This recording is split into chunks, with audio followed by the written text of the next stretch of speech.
नमस्कार, मैं हूं विनय सिंह। आपका बहुत बहुत स्वागत है। आज बात करेंगे छठी जेपीएससी को लेकर महाधिवक्ता की जो राय की खबर हमने कुछ दिन पहले बताई थी, उस पर हमने विश्लेषण भी किया था। आज कई अखबार ने इसे प्रमुखता से लिया है। पूरे मामले पर बात करेंगे और साथ ही साथ बात करेंगे 7वीं जेपीएससी को लेकर भविष्य क्या कुछ चल रहा है और क्या जेपीएससी के अगेंस्ट में एक और बड़ा आंदोलन की शुरुआत हो रही है 8 अगस्त से। इसके साथ शिक्षक नियुक्ति को लेकर जो खबर आ रही है उस पर हम बाद में अलग से वीडियो बनाएंगे, आपको भेज देंगे। और साथ ही साथ कौन कौन सी नियुक्ति प्रक्रिया का रिजल्ट आएगा, कौन कौन सा रिजल्ट नहीं आएगा, इस पर भी बात करेंगे आपके साथ में दूसरी वीडियो में। और इसके साथ बताएंगे कि क्या सुप्रीम कोर्ट की स्टेटमेंट की भी राज्य सरकार अब अवमानना कर रही है, क्या वो कंटेम्प्ट ऑफ कोर्ट का मामला बन रहा है। तमाम चीजों पर नजर। सवर्ण आरक्षण के मामले पर जो 10% रिजर्व रखा गया है, इसका असर क्या 7वीं जेपीएससी पर पड़ने वाला है, ये इंपॉर्टेंट है इसलिए क्योंकि सभी लोगों की नजरें 7वीं जेपीएससी को लेकर है। और अधिकांश लोगों ने ये माना कि 1 अगस्त को अथवा 8 अगस्त को परीक्षा 7th जेपीएससी की हो जाएगी। हम उस दिन भी बोल रहे थे और आज भी बोल रहे हैं कि परीक्षा नहीं होगी 1 अगस्त या 8 अगस्त को। लेकिन क्या छठी जेपीएससी का विवाद सुलझ जाएगा? और इतना आसान है जितना आसान ये दिख रहा था। जो सवाल हमने उठाया था वो तमाम सवाल अब राजनीतिक गलियारों में भी चल रहा है। अहम सवाल ये कि छठी जेपीएससी में सबसे बड़ा दोषी कौन है, क्योंकि इसकी फाइल संचिका पर साइन मुख्यमंत्री ने किया था और उस समय एडवोकेट जनरल से राय लिया गया था इस पर। तो क्या मुख्यमंत्री भी दोषी होंगे, क्या एडवोकेट जनरल भी दोषी होंगे उस वक्त के, और क्या सुधीर त्रिपाठी जी और जो अन्य जेपीएससी के सदस्य हैं क्या वो भी पूरे मामले पर दोषी होंगे? आप अपना कमेंट करिएगा कि स्टूडेंट्स के भविष्य के साथ खिलवाड़ आखिर करने वाला कौन है। इसके लिए जेपीएससी दोषी है, स्वयं मुख्यमंत्री हेमंत सोरेन जी दोषी हैं क्योंकि उन्होंने उस समय की फाइल संचिका पर अध्ययन करने के बाद सिग्नेचर कर दिया था और उसके बाद ही ज्वाइनिंग प्रक्रिया आगे चली गई थी। और तीसरा कि क्या जेपीएससी के वो अधिकारी दोषी हैं जिनको अरेस्टिंग करने की जरूरत है। अब आपको बताते हैं इस समय क्या कुछ चल रहा है, क्या चल रहा है झारखंड में। ये मत बोलिएगा कि फॉग चल रहा है, झारखंड में इस समय में फॉग से भी खतरनाक खेल चल रहा है। क्या छठी जेपीएससी कैंसिलेशन की ओर बढ़ रहा है? स्टेप बाय स्टेप न्यायपालिका के ही रास्ते से गुजरते हुए क्या ये कैंसिलेशन की ओर चला जाएगा? क्योंकि जिस प्रकार की कॉम्प्लिकेशंस की बात हमने उठाई थी वो लगभग आज लोगों ने मान लिया और इसी की आधार पर तैयारी शुरू हुई है। अब खबर ये आ रही है कि जेपीएससी ने गलती किया या नहीं किया और कितनी बड़ी गलती किया, इसके लिए एक जांच कमेटी बनाई जाएगी। इस जांच कमेटी में कौन कौन लोग होंगे ये अभी तय नहीं है, लेकिन जेपीएससी स्वयं से जांच अपने ऊपर करे ये संभव नहीं लगता है, इसलिए एक जांच कमेटी की बात की जा रही है। कार्मिक विभाग इसके लिए आगे बढ़कर के काम करेगा। और वहीं दूसरी ओर अगर आपको लगता है कि 5 अगस्त के पहले जेपीएससी कोई लिस्ट जारी कर देगी तो ये बोलना बहुत ही जल्दबाजी होगा, क्योंकि आपने देखा कि सुप्रीम कोर्ट के मामले में जब हाई स्कूल टीचर में नागरिक शास्त्र, इतिहास, म्यूजिक और संस्कृत टीचर की बहाली की बात थी, सुप्रीम कोर्ट में 1 महीना बीत जाने के बाद भी ना तो जेएसएससी ने कोई कार्रवाई किया ना ही सरकार ने कार्रवाई किया। अब सुप्रीम कोर्ट ने शिक्षा सचिव राजेश शर्मा जी को टाइम दिया है फिर से 4 सप्ताह का कंटेम्प्ट ऑफ कोर्ट में जवाब देने का, यानी कि 1 महीना अब देरी होगा फिर से जो इतिहास और इसका रिजल्ट आने वाला था। इस बीच में अगर शिक्षा सचिव के आदेश से रिजल्ट आ जाता है तो ये अच्छी बात होगी।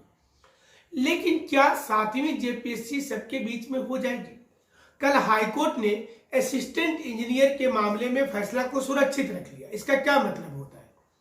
इसका मतलब ये होता है कि हाईकोर्ट ने अभियंता वाली परीक्षा पर मेंस के पहले रोक लगा दिया था, यह कहते हुए कि 2019 में जो 10% रिजर्वेशन का फॉर्मूला आया है, इसमें आप पहले की नियुक्ति में दे ही नहीं सकते हैं। सवाल तो उठता है कि क्या 7वीं जेपीएससी में भी ये जो कॉम्प्लिकेशन है क्या वो रहेगा? अगर ये रह जाता है तो 7वीं जेपीएससी परीक्षा होने के बाद फिर कोर्ट में चला जाएगा, क्योंकि एक ही पैटर्न पर दोनों परीक्षा है। और 7वीं, 8वीं, 9वीं, 10वीं जेपीएससी जो है, इस जेपीएससी में भी 7वीं और 8वीं परीक्षा पहले की हो रही है, यानी कि 2017-18 की हो रही है। 19-20 की परीक्षा यानी कि 9वीं और 10वीं में आप दीजिए, लेकिन आपको ये तो बताना पड़ेगा कि 7वीं और 8वीं जेपीएससी के लिए 252 में से कितना सीट अलॉटमेंट किया गया है। ये छोटी छोटी चीजें हैं जिसे सरकार नहीं समझती और ये बड़ी चीज बन जाती है, जो 326 अभ्यर्थी के मामले में हुआ है। हाईकोर्ट के जजमेंट पर हमने एक व्याख्या किया था कि क्या यह संभव है कि 980 कैंडिडेट के बीच में से ही नया लिस्ट बना दिया जाएगा। और उससे भी बड़ा सवाल ये उठता है कि अगर नए लिस्ट की बात की जाती है तो ऐसे में जो स्टूडेंट अभी तक इंटरव्यू ही नहीं दे पाए, क्या उनका अधिकार नहीं था इंटरव्यू देने का? क्या उनको इंटरव्यू के लिए फिर से बुलाया जाएगा? और अगर उनको फिर से इंटरव्यू के लिए बुलाया जाएगा तो क्या ये रैंक रह पाएगा?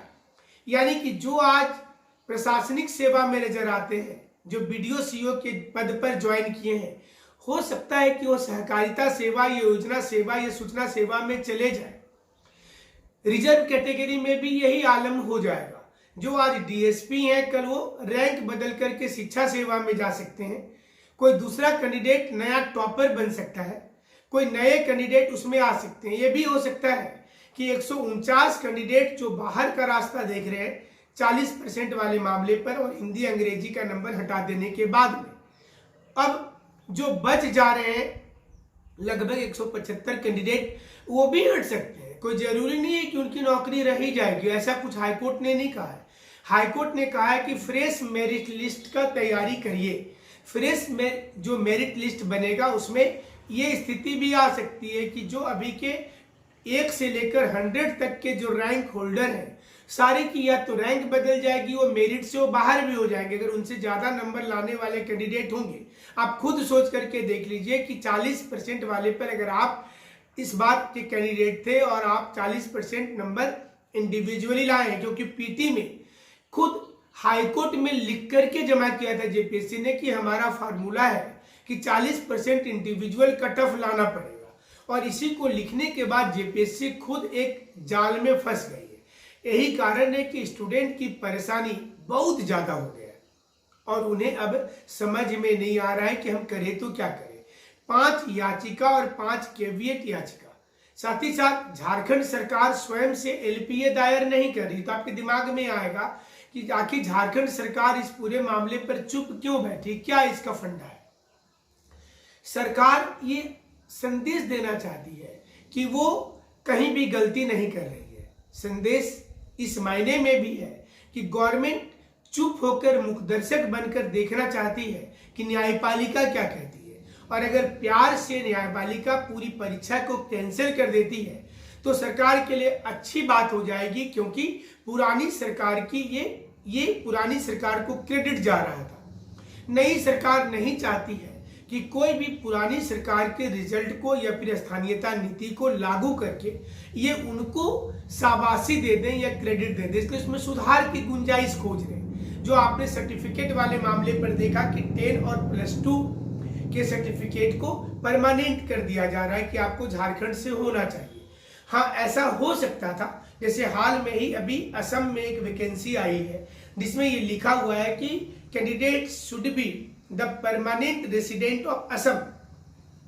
ये चीज झारखंड में नहीं हो सकता है, क्योंकि उत्तर पूर्वी राज्यों को अनुच्छेद 371 के द्वारा विशेष राज्य का दर्जा दिया हुआ है, और जहां जहां पर विशेष राज्य का दर्जा दिया जाता 371 के द्वारा पर्वतीय स्टेट को, पठारी स्टेट को, तो उसको विशेष ताकत मिल जाती है।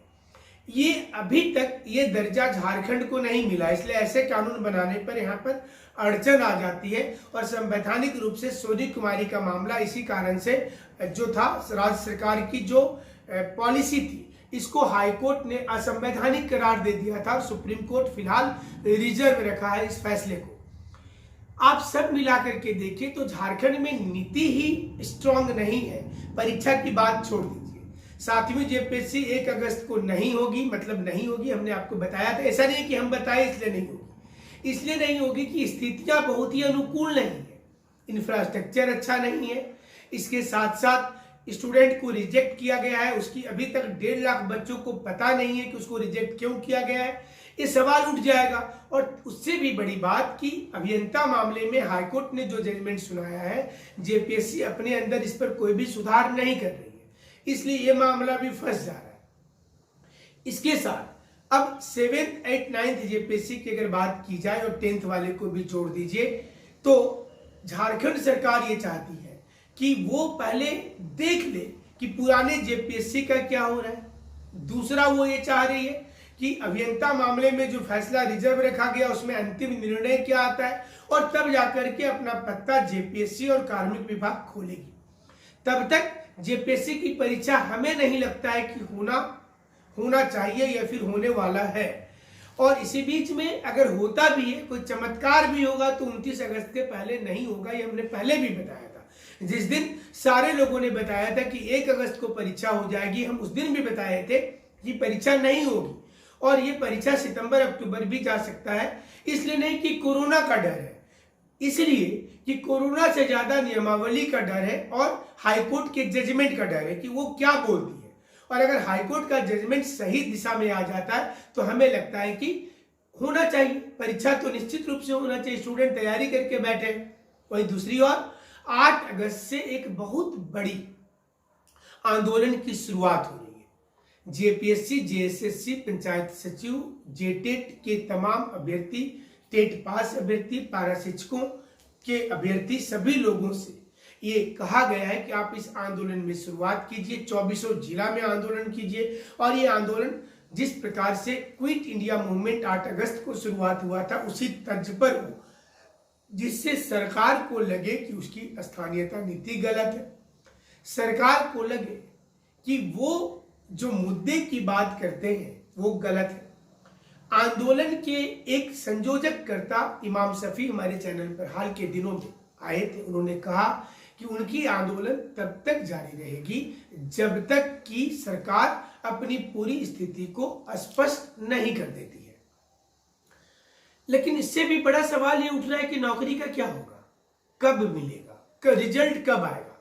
जब हाई स्कूल मामले में रिजल्ट पेंडिंग हो गया, यानी कि सुप्रीम कोर्ट के जजमेंट के बाद भी रिजल्ट नहीं आया, 1 महीने का वक्त फिर मिल गया सरकार को, तो क्या बाकी जो रिजल्ट के लिए मैसेज कर रहे हैं आप लोग लगातार, क्या वो रिजल्ट इतना आसान दिखता है कि वो आज कल में आ जाए। अब सरकार के ऊपर और उनके पाले में गेंद है। उन्हें यह भी देखना है कि पुरानी सरकार को क्रेडिट नहीं मिले, और यह भी देखना है कि सही समय पर सारा कुछ हो जाए। लेकिन सब कुछ एक साथ हो जाए ये तो मुश्किल वाली बात हो जाएगी। इसलिए बड़ा सवाल हम हमेशा उठाते रहेंगे। आप हमारे साथ जुड़े रहिएगा। आज के दूसरे प्रसारण में आपको 24,000 जो वैकेंसी आने की बात की जा रही है उसमें कितनी सच्चाई है। क्या मीडिया वाले ऐसे ही लिख देते हैं अखबारों में? तमाम अखबार ने आज इसको छापा है। हम आपको बताएंगे, इस पर भी कवर स्टोरी करेंगे और इसके साथ बताएंगे कि जेटेट परीक्षा को लेकर कौन कौन से सुधार होने वाले हैं। आप हमारे साथ अगर सीधी बात करना चाहते हैं, रात को 8